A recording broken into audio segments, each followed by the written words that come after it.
რიკის სახელმწიფო მდივნის განცხადებაზე აუცილებლად უნდა გითხოთ ბატონ პრემიერო, ასევე სახელმწიფო მდივნის მოადგილეებმაც გააკეთა მსგავსი განცხადება. ხო საუბარია საქართველოსთან ურთიერთობების გაუმჯობესებაზე და ამ გაუმჯობესების აუცილებლობაზე. დაპირება მივიღეთ თუ საქართველოს ხელისუფლებისგან, რომ გადაიქმნება ნაბიჯები, რომელიც გადატვირთავს ქართულ-ამერიკულ ურთიერთობებს. რა არის ის შეთავაზებები, რაც თქვენ გამოიწვია? ჩვენ მქონდა საინტერესო საუბრები, რა თქმა უნდა, ამ საუბრის დეტალებზე საჯაროდ გაგვიჯერდება ლაბარაკი, თუმცა კიდევ ერთხელ ვიტყვი, რომ იყო საინტერესო, ძალიან კონსტრუქციული საუბარი, რომელიც შედგა საქართველოში ამერიკელი კოლეგების ვიზიტის დროს.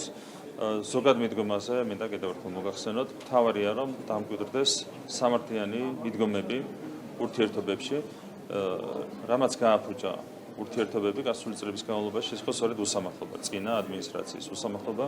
თქვენ ძალიან კარგად გახსოვთ, რას აკეთებდა წინა ადმინისტრაცია, როგორ უჭერდა მხარს რადიკალის, სიძულვილს, სიცრუეს ჩვენს ქვეყანაში, როგორ ახალისებდა სახელმწიფო ინსტიტუტების საბოტაჟს, მათ შორის როგორ უბიძგებდა რადიკალურ ოპოზიციას არესარგებლად მანდატებით, ეს მოხდა როგორც 2020 წელს, ასევე 2024 წლის საპარლამენტო არჩევნების შემდეგ.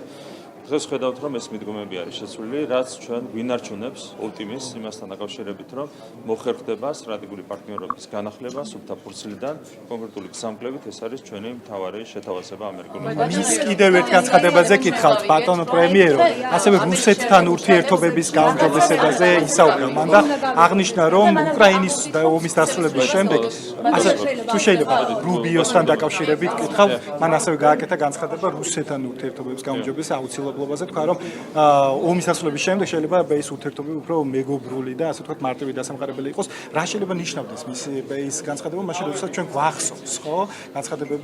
რა განცხადებები კეთდებოდა რუსეთთან ურთიერთობის თვალსაზრისით, იგივე ევროპელი პოლიტიკოსების თუ უკრაინელი პოლიტიკოსების მხრიდან. ყოველთვის საუბრობდით ჩვენ იმაზე, რომ ყველა სახელმწიფო ამოდის საკუთარი ეროვნული ინტერესებიდან. ასეთია თანამედროვე პოლიტიკა და არა მარტო თანამედროვე პოლიტიკა. ყველა სახელმწიფო ამოდის საკუთარი ინტერესებიდან.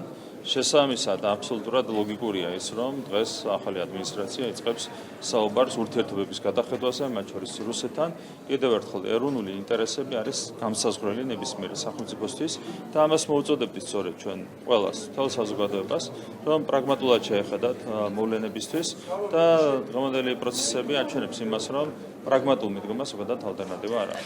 სახელმწიფო დეპარტამენტის თემა რომ ამოვწუროთ, ერთ კითხავთ, უბრალოდ ამ გავაგზავნოთ, როგორ გაიგო ოპოზიციამ იგივე სახელმწიფო დეპარტამენტის გზავნილები. ამასთან დაკავშირებით არის ასთა სხვადასხვაობა, ასევე ვიცით, რომ ოპოზიციაში თავად ბევრ საკითხზე, იგივე მიხეილ სააკაშვილის საკითხზე არის დიდი განხეთქილება, ხო? და სხვადასხვა მიმართულებები აქვს ამ არსებულ ერთ რამ შემიძლია გითხრათ, რომ რა სიტყვის სახელმწიფო მდივანი საქართველოს შესახებ ამ ოპოზიციისთვის ამას საერთოდ არავითარ მნიშვნელობა არ აქვს. იმდენად არის ასე ვთქვათ დისკრედიტირებული, იმდენად არის დასუსტებული ეს ოპოზიცია, რომ არავითარ ეს არის დღევანდელი მოცემულობა, ხო? რაც შეეხება კიდევ ერთხელ ჩვენს დამოკიდებულებას სახელმწიფო მდივნის მიმართ, ამერიკული ადმინისტრაციის მიმართ, ჩვენი დამოკიდებულება არის ის, რომ გვინდა სტრატეგიული პარტნიორობის განახლება.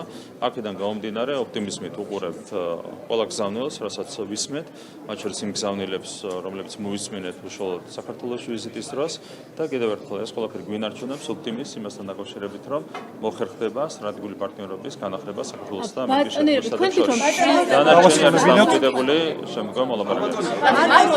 ბატონო, თქვენ თქვით, რომ წინა ადმინისტრაციას არ ქონდა სამართლიანი მოთხოვნებიო ამერიკის. მარკო რუბიოს განცხადებით, გუშინ ჩვენ გავიგეთ, რომ ქართული ოცნება რაღაცას ან რაღაცებს აპირდა შეერთებული შტატების ადმინისტრაციას. ამ დრომდე თქვენ გავისმენთ, რომ თქვენ ელოდებით ამერიკის გაქცევის ცვლილებას. ახეთ არაფრის დაპირებაზე არ შეიძლება იყოს საუბარი. ჩვენ საუბრობთ პრინციპის დონეზე რო გითხრათ, ერთ-ერთ რამეზე.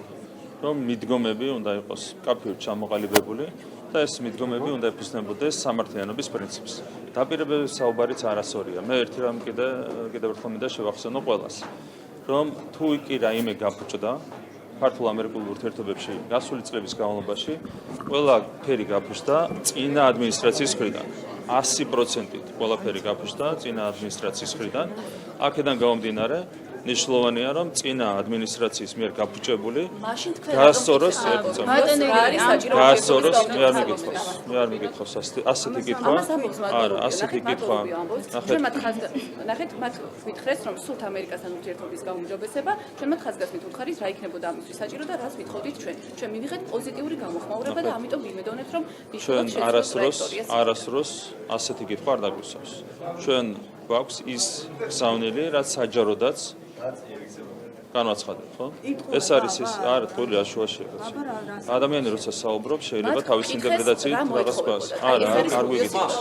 ეს სრული პასუხისმგებლობით გეუბნებით, რომ არც მე, არც რომელიმე ჩემს კოლეგას ასეთი კითხვა არ დაგვისვავს. საუბარს არა, აშუაშია თქვილი კაცო. ეს არის თქვენი არასწორი ინტერპრეტაცია. შეიძლება ადამიანი რო საუბრობს რაღაც ასეთ ქვას ან ისეთ ქვას, მაგრამ მე გეუბნებით, რაც იყო ფაქტი. ფაქტი არის ის, რომ ჩვენ ასეთი კითხვა არასოდეს დაგვისვავს. ჩვენ თქვით მარტივი რამ. ჩვენ მზად ვართ განვიხილოთ ყველა დეტალი, რაც არის დაკავშირებული სტრატეგიული პარტნიორობის აღდგენასთან. ეს ხო ერთადერთი, რაც ჩვენ მხრიდან ითქვა და კიდევ ერთხელ გამიმერებ. თუ კი რაიმე გაფუჭდა ქართულ-ამერიკულ ურთიერთობებში, ყველაფერი გაფუჭდა ამერიკული მხარის გამო წინა ადმინისტრაციის ძალისხმევით. ყველაფერი 100%-ით გაფუჭდა წინა ადმინისტრაციის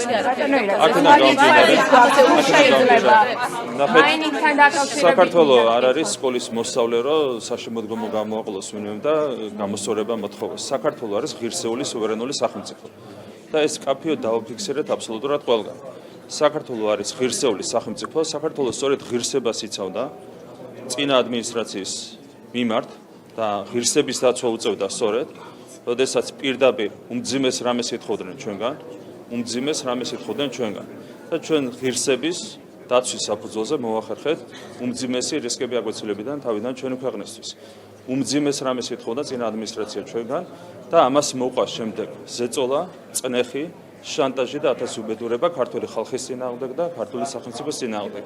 კიდევ ერთხელ, რაც გაფუჭდა ასეთი უღირსი დამოკიდებულებით და ქცევით წინა ადმინისტრაციის მხრიდან, შეიძლება გამოსწორდეს მხოლოდ ღირსეული ქცევით და დამოკიდებულებით ახალი ადმინისტრაციის მხრიდან. ეს არის კაფეო გზავნილი, რაც ჩვენ დავაფიქსირეთ, როგორც საჯაროდ, ისე დახურულ შეხვედრებს. რაც გაფუჭდა უსამართლობით, ის შეიძლება გამოსწორდეს მხოლოდ სამართლიანი მიდგომით. ეს არის ჩვენი რომელ ტრაექტორიაზე საუბარ, სადაური ტრაექტორია გვაქვს ჩვენ. სადაც არის და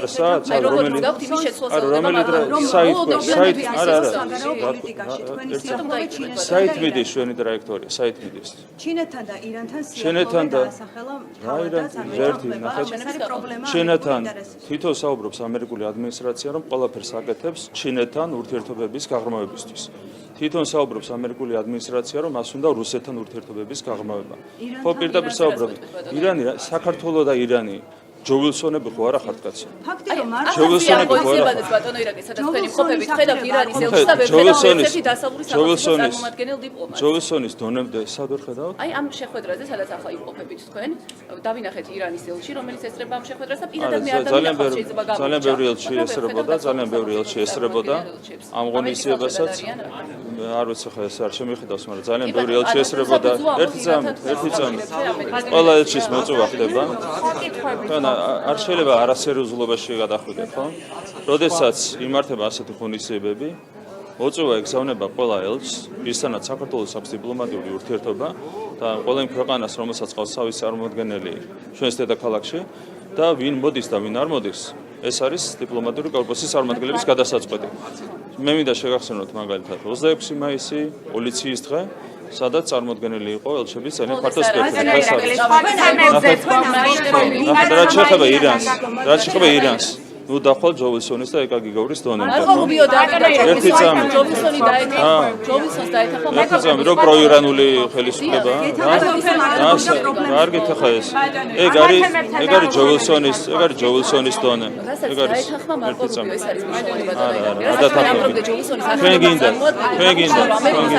თქვენ გინდა. სინამდვილეში არ შეიძლება დახვიდეთ ჯოვილსონის დონემდე, რომელიც საუბრობს 1000 სისულელეს. ნახეთ, გამოვიდა ჯოვილსონი, გამოვიდა იკაგიგაური და საუბრობდნენ იმაზე, რომ თითქოს საქართველოს გამოიყენება ირანული სანქციების გვერდისავლისთვის. აი, არასერიოზულია ეგ თქვენი ინტერპრეტაცია. რაც შეეხება სანქციების გვერდისავალს კონკრეტულ თემას. ჩვენი სავაჭრო ურთიერთობები ირანთან არის შემდეგი. ჩვენი ექსპორტი ირანში არის 0.5%, იმპორტი არის 1.5%. ასე დროს ეს სამარცხინო ხალხი გამოდის და საუბრობს იმაზე, რომ თითქოს საქართველოს ეხმარება ირანს სანქციების გვერდისავლაში. აი ამაზე სამარცხინო რა უნდა იყოს? ხო თქვენ უდახვალ ჯოვილსონის და ეგაგი გვაურის ტონემდე ეს არის მესტიის მუნიციპალიტეტი ასეთი პოზიცია გაქვთ, რომ გჭირდებათ სამართლიანი მიდგომა კონკრეტული გზამკვლევით. გაქვთ ეს გზამკვლევი უკვე? არა, ამაზე ერთად უნდა შევჯერდეთ, გზამკვლევით სამხრივად ვერ ჩამოყალიბდება, ჩვენ იმისთვის ხვდებით ამერიკელ პარტნიორებს, რომ ერთად შევჯერდეთ გზამკვლევს. გზამკვლევი უნდა იყოს ორმხრივად შეჯერებული, ჩვენ როგორც შევთავაზებთ სამხრივად გზამკვლევს. ნაბიჯებთან დაკავშირებით თქვენ უკვე გესაუბრდნენ, ეს სამართლიანია, მოგწონთ ეს ნაბიჯები, არ მე კიდევ ერთხელ შემიძლია გითხრათ ერთი რამ. საბოლოო ჯამში იმედი გვაქვს, ვინარჩუნებთ ოპტიმიზმს, სწორედ ამ შეხვედრებიდან გამომდინარე, რომ პროცესი დასრულდება სტრატეგიული პარტნიორობის აღდგენით. ამ ოპტიმიზმს ვინარჩუნებთ. ეს არის ჩვენი სურვილი, რაც საჯაროდ კიდევ ერთხელ თქვენ რაც გინდათ იმას ვერ ნახავთ. თქვენ რაც გინდათ კონკრეტულად იმას ვერ ნახავთ. თქვენ ვერ ნახავთ საქართველოში, თქვენ ვერ ნახავთ საქართველოში დემოკრატიის ხელყოფას, სამართლის უზენაესობის ხელყოფას, ამას თქვენ ვერ ნახავთ და სახელმწიფოს ღირსების რაც შტატებს უნდა და რაც მამას უნდა, ამას გაიგებთ თქვენ მოგვიანებით. სპარტემაზეც გადავიდეთ, მესტიის მუნიციპალიტეტი და მაინის არა, ჩვენი ზოგადად ჩვენი ცალმხრივი გზამკვლევი არის ერთი. ჩვენი ცალმხრივი გზამკვლევი არ საუბრობ ახლა ქართულ-ამერიკული ურთიერთობების გზამკვლევის. ცალმხრივი გზამკვლევი არის ერთი. ჩვენი ცალმხრივი გზამკვლევი არის ის, რომ ჩვენ ბოლომდე დავიცავთ საქართველოს ღირსებას, სუვერენიტეტს, დამოუკიდებლობას, სამართლის უზენაესობას და დემოკრატიას ჩვენს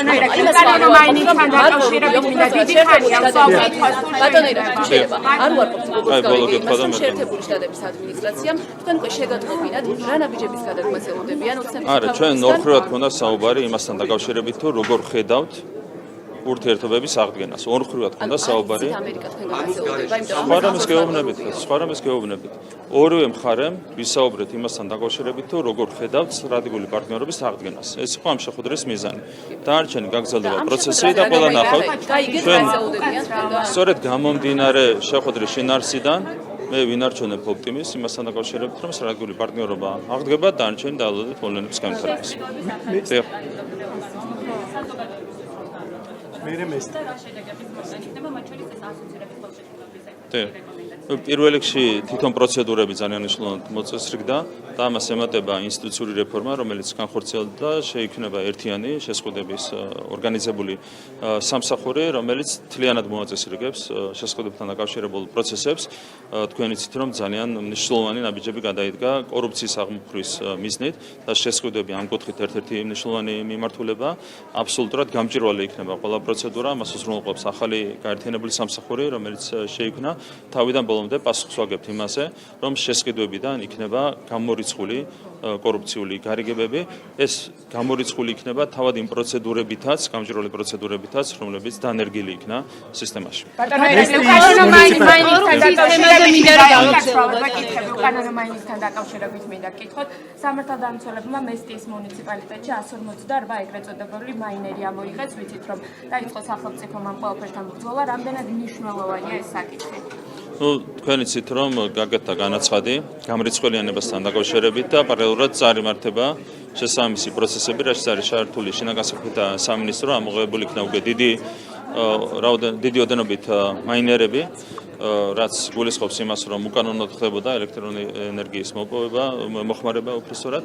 რა თქმა უნდა, ეს პროცესი უნდა გაგრძელდეს. თქვენ იცით, რა ციფრებზეა საუბარი, ხო? 133 მილიონი კილოვატ-საათია ესტის მუნიციპალიტეტში ელექტროენერგიის მოხმარება, როდესაც მსგავს მუნიციპალიტეტებში ორნიშნავ მაჩვენებელსაც კი არ შეადგენს, ანუ 10%-ს არ აღემატება ელექტროენერგიის მოხმარება, დაახლოებით 20 მილიონის, უხეშად 20 მილიონზე მეტის ელექტროენერგიის უკანონოდ მოხმარება ხდება მაინინგის მიზნით.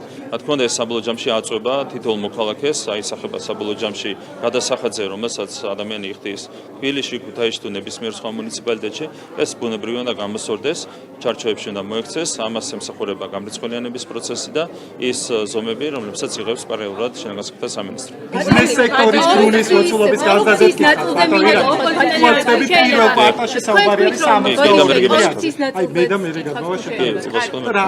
ეს მონაცემები კიდევ ერთხელ ისმენშებელია თუ კი ბოლო პერიოდში ზოგადად ეკონომიკურ დასაწყისში. თლიანობაში თქვენ იცით, რომ ვინარჩუნებთ ეკონომიკური ზრდის მაღალ ტემპს, 4 თვის საშუალო მაჩვენებელი არის 8.3% და რა თქმა უნდა ბიზნეს სექტორის ბრუნვის მასშტაბური ზრდაც არის ამ ყველაფრის ლოგიკური გამოხატულება. ხო, ჩვენ თავარია შევინარჩუნოთ ზრდის ეს ტემპი, ეს არის მნიშვნელოვანი იმისათვის, რომ ჩვენ თანდათანობით კიდევ უფრო მეტად გავაძლიეროთ ჩვენი ქვეყნის ეკონომიკა და ავამაღლოთ მოსახლეობის კეთილდღეობის ხარისხი. ხო, თქვენ იცით, რომ პირდაპირ აისახება ეკონომიკური ზრდა სხვადასხვა მაჩვენებელზე, ეს არის დასაქმების მაჩვენებელი, ეს არის საშუალო ხელფასის მაჩვენებელი, ეს არის სიღარიბის მაჩვენებელი, სადაც გვაქვს ფუნდამენტური ცვლილებები ბოლო 5 წლის განმავლობაში და ბუნებრივია ბიზნეს სექტორის ბრუნვის შემდგომი ზრდა, ეკონომიკის შემდგომი ზრდა უზრუნველყოფს კიდევ უფრო მეტად როგორც ზოგადად ეკონომიკის გაძლიერებას, ისე ჩვენი მოსახლეობის ცხოვრების დონის კორუფციაზე მინდა კითხოთ, თქვენ გასულ პერიოდში თქვით, რომ კორუფციის ნაწილში კორუფციასთან ბრძოლის შედეგად მათ შორის დაჩქარდა ეკონომიკური ზრდა,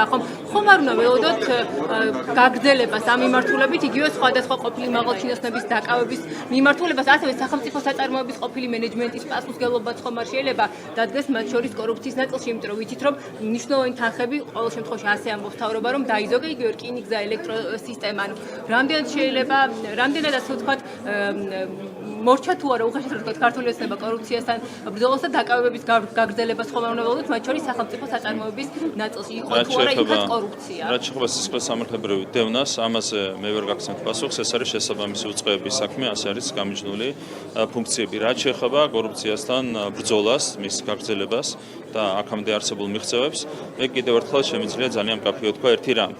თუ ვინმე მოიტანს ერთ ფაქტსაც კი რომელიც უკავშირდება სამინისტროების მოქმედ ხელმძღვანელობას, სახელმწიფო საწარმოების მოქმედ ხელმძღვანელობას და მათ მიერ ჩადენილ რაიმე კორუფციულ გადასტომას. ერთ ფაქტსაც თუ მოიტანენ, ყველას გვირდებით, რომ რეაგირება იქნება მყისიერი. თუმცა ჩვენ ვართ პასუხისმგებელი იმაზე, რომ დღეს ყველა სამინისტრო, ყველა სახელმწიფო საწარმო მუშაობს აბსოლუტურად სუფთა პრინციპით. ეს არის ჩვენი პასუხისმგებლობა, შესაბამისად კიდევ ერთხელ მოვუწოდებთ ყველას.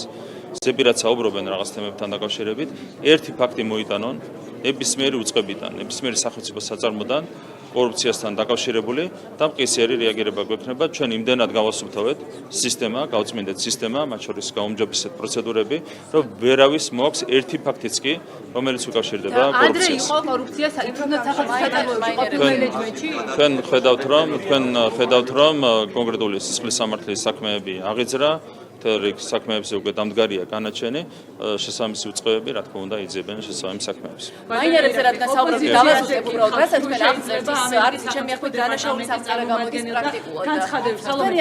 მნიშვნელოვანი შეკითხვაა, რომ არავინ არ არის დაკავებული, არ უნდა ველოდებოდეთ საუბრების დაკავებას, გამჯერდა აზოს და ბევრჯერ გავჩერდა. ვიქტორ ჯაფარიძე დგას ბევრი შეფასები და მაინერების უკან, მასთან გაგვარდა ხდებები, რომელიც ვიხილეთ ამ ვიზიტის დასრულების შემდგომ. და მოწოდება ოპოზიციის მიმართ იყო გარკვეულწილად გზავნილი, რომ უნდა გამოიყენონ ხალხის მიერ მინიჭებული მანდატი. ამის შემდგომ ნახეთ ველოს პოზიცია, რომ არც ერთ სისტემაში ბოიკოტს არ მოუწიეს შედეგი ოპოზიციისთვის. აი ეს განცხადებები, რას გეუბნებათ თქვენ და არსებობს თუ არა მექანიზმი, რომ იგივე ველოს, რომელსაც აქვს განსხვავებული პოზიცია დანარჩენი ოპოზიციისგან, მმართველმა გუნდმა იფიქროს ველოსთვის მანდატების აღდგენა. ლელოც იყო საბოტაჟის ერთ-ერთი მონაწილე, ასე დაავალეს, მათ შორის ყოფილი ადმინისტრაციიდან და ასე იმოქმედეს, ხო? თვითონ თქვენს უარი მანდატებზე. აქედან გამომდინარე, ახლა ლელოს ხას რო ესაუბრება, აბსოლუტურად ალოგიკურია. თვითონ იყვნენ ამ პოლიტიკური დანაშაულის თანამონაწილეები, თვითონაც თქვენს უარი 2024 წელს და მანამდე 2020 წელს საპარლამენტო მანდატების სარგებლობაზე შესაბამისად ლელოც არის ამ დანაშაულის თანამონაწილე. ხო, რაც უთხრეს, რაც დაუკვეთეს უცხოურ აგენტურას ის შეასრულეს. ეხლა ახალ ადმინისტრაციას აქვს განსხვავებული მიდგომა, შესაბამისად მათ გადაწყვეტეს ლელოს ნაწილმა გადაწყვიტა განსხვავებული მესეჯებით ისაუბროს, თუმცა ეს მათ დანაშაულს რა თქმა უნდა ვერ გაასუფთავებს, ხო? მათ ჩაიდინეს რეალურად პოლიტიკური დანაშაული საკუთარი ქვეყნის წინაშე, საკუთარი სახელმწიფოს წინაშე და ამ ცოდას რა თქმა უნდა ასე მარტივად ვერ მოიშორებს ლელო, რომელიც იყო ამ პოლიტიკური დანაშაულის სახელმწიფოს წინააღმდეგ მიმართული პოლიტიკური დანაშაულის პირდაპირი თანამონაწილე, ხო? რაც შეეხება მანდატების გამოყენებას ჩვენ ნახოთ 2028 წელს რა მოხდება, რომელი პარტიები მიაღწევენ 2028 წლის არჩევნებამდე, ეს საკონსულტაციო სასამართლოზეც არის დამოკიდებული და შემდეგ ნახოთ არჩევნებამდე მიაღწეული პარტიები და ვინ სარგებლობს და ვინ არის ისარგებლოს მანდატებს. შეკითხვას რაც შეეხება ვიქტორ ჯავარიძეს ასახელებენ მაინერების უკანონო ერთ-ერთ პირად. მასთან გაგვთვალა კითხვები, იმიტომ რომ რაღაც ერთის პრაქტიკულად დანაშაულის აღწერა გამოდის. არასწორია ჯორებით საუბარი. ჩვენ ვიცით რომ არსებობს პრობლემა, ამ პრობლემასთან დაკავშირებით ბატონ ვიქტორ ჯაფარიძესთან ერთადაც ჰქონდა საუბარი და ერთად მივიღეთ შეხვედრა ჰქონდა და ერთად მივიღეთ გადაწყვეტილება იმასთან დაკავშირებით რომ უნდა მიგვიღო გადამჭრელი ზომები. შეიძლება ეს ზომები იყოს რაღაც ერთგულებთან დაკავშირებული, მაგრამ ერთად გადავწყვეტეთ ყველა რომ უნდა მივიღოთ გადამჭრელი ზომები. ის არის საქართველოს რა თქმა უნდა საქართველოს პარლამენტის წევრია, რომელიც არის მესტის მკვიდრი, შესაბამისად მისი აზრის მისი არა რაშუაშია ეს კიდევ ერთხელ ჩვენ შეგიძლიათ ჯორებით თქვენსკენ დაიტოვოთ, მაგრამ ჩვენ ბატონ ვიქტორ ჯაფარიძესთან ერთად სვანეთის წარმომადგენელ სხვა დეპუტატებთან ერთად ჰქონდა შეხვედრა და ერთად მივიღეთ გადაწყვეტილება იმასთან დაკავშირებით, რომ უნდა მიგვიღო გადამჭრელი ზომები მაინინგის წინააღმდეგ მესტიის მუნიციპალიტეტში. ბატონო, იგილქილზეც მინდა კითხოთ, უშუალოდ მშენებლობა როდის დაიწყება? შეგიძლიათ დაიტოვოთ ჩვენთვის და გამოიხილოთ თქვენ. იგილქილსის მშენებლობა როდის დაიწყება? წინასწარი გაყიდვები უკვე დაიწყო, მაგრამ ეს პროექტის მშენებლობა ხომ რადგან სახელმწიფოც არის ჩართული ამ მიმართულებით. პარტნიორად როგორ ხდება? თავისი გეგმა აქვს ბუნებრივია კომპანიას, ქართული მენეჯმენტი აქვს ერთობლივ საწარმოს და შეგიძლიათ დეტალებთან დაკავშირებით კითხვებით მიმართოთ ერთობლივ საწარმოს ხელმძღვანელს და დარწმუნებული ვარ ის ყველა კითხვაზე გაგცემთ პასუხს. არ უმჯობესია ერთობლივ საწარმოს ხელმძღვანელმა გაგცეთ დეტალებზე კითხვებზე პასუხი. გაყიდვები რა ტემპით მიმდინარეობს, ხომ არის თქვენ ადრე ინფორმაცია ყველა დეტალთან დაკავშირებით უმჯობესია რომ მიმართოთ ერთობლივ საწარმოს ხელმძღვანელს, რომელსაც აქვს ნდობა ჩვენი ევროკავშირზე კითხავთ თუ შეიძლება 15 ივნისს დაიწყება ლუქსემბურგში უკრაინისთვის და მოლდოვასთვის მოლაპარაკებების პროცესის გახსნა. თქვენგან თქვენი გუნდის წევრებისგან ხშირად მოგვისმენია რომ აი ეს პროცესი მაინც და მაინც ბევრს არაფერს ნიშნავს. თუმცა ცხადია რომ არის საჭირო გასაწევრიანება.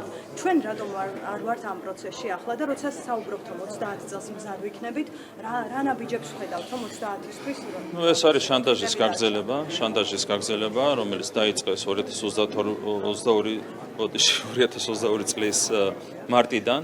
ეს შანტაჟი გრძელდება, ხო? სამარცხვინო მიდგომა, უსამართლო მიდგომა ქართველი ხალხის მიმართ. თქვენ იცით, რამდენად უსწრებს წინ საქართველოს ყველა პარამეტრით, როგორც უკრაინას, ისე მოლდოვას, დემოკრატიის კუთხით, ადამიანის უფლებების კუთხით, ეკონომიკის კუთხით, სოციალური პოლიტიკის კუთხით, ყველა მიმართულებით ვართ აბსოლუტური ლიდერი ამ სამ ქვეყანას შორის, თუმცა მიდგომა არის უსამართლო. ნახოთ ერთ დღეს შეიძლება ევროპულმა ბიუროკრატიამ გადაწყვიტოს საკუთარი უსამართლო მიდგომის შეცვლა სამართლიანი მიდგომით. ეს არის მათი გადასაწყვეტი. ხო, ჩვენ მივეჩვიეთ 35 წლის განმავლობაში იმას, რომ სიმშვიდით და მოთმინებით უნდა შევხედოთ პროცესებს და სწორედ ამის ხარჯზე ვახერხებთ ჩვენ მშვიდობის შენარჩუნებას, სტაბილურობის შენარჩუნებას, ეკონომიკური ზრდის მაღალი ტემპის შენარჩუნებას, რაც ვერ მოხერხდა მაგალითად უკრაინასა და მოლდოვაში, ხო? რეალურად თქვენ იცით რა მდგომარეობაშია უკრაინა ეს ალგე თემაა და მოლდოვა არანაკლებ მძიმე მდგომარეობაშია.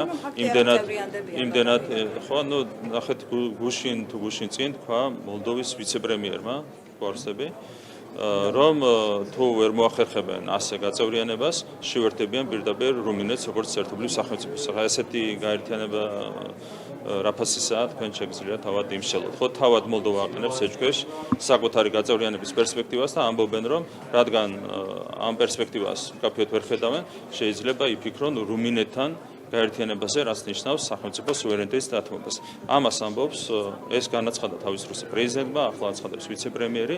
თან მე შეგახსენებთ, ეს არის ის ქვეყანა, სადაც მოლდოვაში მცხოვრები მოსახლეობის ამორჩევლის მხოლოდ 45% უჭერს ხარს ევროინტეგრაციას.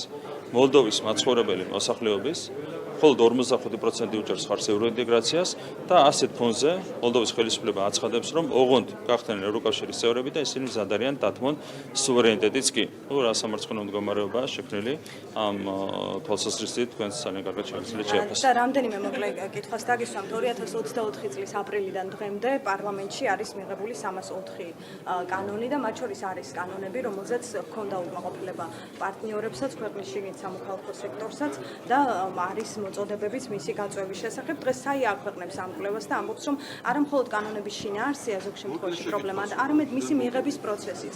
რადგან კანონპროექტებში ისე შემუშავდა, რომ გავლილი არ იყო, ასე ვთქვათ, კონსულტაციები სხვადასხვა მხარესთან და ასე შემდეგ. რას უპასუხებთ არასამთავრობო ორგანიზაციებს? კანონები მიიღება ზუსტად იგივე პროცედურებით, რაც არის დამკვიდრებული ყველა დემოკრატიულ ქვეყანაში. სტანდარტული პროცედურებია, ყველა პროცედურას გადის შესაბამისი კანონმდებლობა, რაც შეეხება შინაარსს. თქვენ იცით, რომ თითქმის 1 წლის განმავლობაში ეს რადიკალური ოპოზიცია კეტავდა რუსთაველის გამზირს. მსოფლიოში უპრეცედენტო მოვლენა იყო, რომ დედაქალაქის ცენტრალური გამზირი ქვეყანაში იკეტებოდა 150 კაცის მიერ. ამას სჭირდებოდა კანონები დაპირისპირება, ეს არ მოწონს ბუნებრივია საიას, იმიტომ რომ საიაც არის აგენტურის ერთ-ერთი გამოვლენა. ხო, რა თქმა უნდა, არ მოეწონებათ მათ ასეთ კანონი. და კიდევ ერთი შეკითხვა, როგორც გითხარით, ჩაკითხების გარეშე, უბრალოდ პასუხები მაინტერესებს. ოცნების ყოფილი დეპუტატია იაშა შერვაშიძე ბატონო ირაკლი, რომელმაც 33 სართულიანი კორპუსის მშენებლობის უფლება მიიღო ბათუმში და მან შესწირა ქართულ ოცნებას 344,000 ლარი. ეს არ არის ხოლმე ასე ვთქვათ, ერთეული შემთხვევა. ვხედავთ, ტენდერებში იმარჯვებენ, შემდგომ ოცნებას სწირავენ. შემთხვევით ხდება, რომ სახელმწიფო რესურსები ასე აღმოჩნდება ოცნების შემომწირველების ხელში. მშენებლობის ნებართვა თუ მიიღო რა შუაში სახელმწიფო რესურსები? მშენებლობის ნებართვა მიიღო თუ მიწა მიიღო? 33 სართულიანი. ხო, მიიღო მშენებლობის ნებართვა. ხო, თქვენ ჩაიხედეთ, მშენებლობის ნებართვა არის თუ არა კანონიერად გაცემული.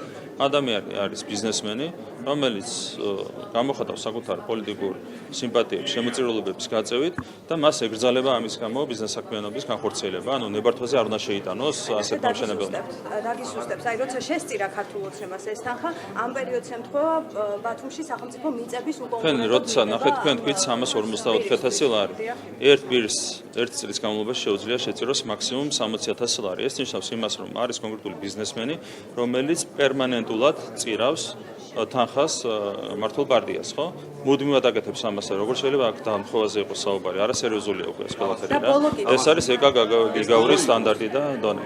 ბოლო კითხვა გორში პოლიციელების ძალადობასთან დაკავშირებით ადვოკატებს გაუთქმელობაზე მოაწერინეს ხელი და უფლებადამცველები მიიჩნევენ, რომ ბოლო დროს ეს გავრცელებული პრაქტიკაა პროკურატურის მხრიდან, როცა სენსიტიურ გახმაურებულ საქმეებზე აწერინებენ ხელს გაუთქმელობაზე და არათანაბარ პირობებში ამყოფებენო საზოგადოებას, რომელმაც უნდა იცოდეს. თქვენ შეგიძლიათ გითხოთ პროკურატურას, რა იყო ამის საფუძველი და ყველაფერზე მიიღებთ ერთად განმარტებას, ამაში ვარ დაარწმუნებული. პროკურატურამ ეს არის დამკვიდრებული პროცედურა, ყველა ქვეყანაში მოქმედებს პრაქტიკულად ასეთი პროცედურა, დანარჩენზე კონკრეტულ საქმეზე პასუხს გაგცემთ, რა თქმა უნდა, პროკურატურა ეს არის მათი პრეროგატივა.